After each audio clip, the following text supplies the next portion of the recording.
In terms of your own Jewish identity, what was important for you?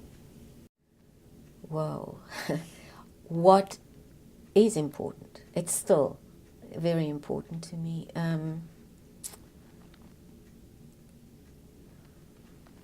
I feel the richness of this peoplehood that I am born into, and that I accept. I feel I love what I know about it and what I read about it, and it's ongoing. There's always lots more to learn. I am proud of my heritage.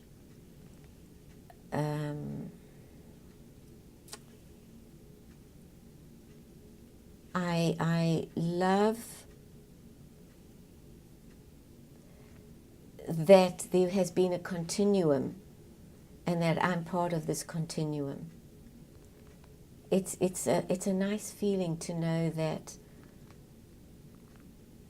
my name, for example, is being in the family, and that I can go, that my grandfather was who he was, both of them, particularly the rabbi. Does that answer the question? I don't know. You know, it's just me. I am Jewish, and it's important for me. It belongs to me. I belong to it.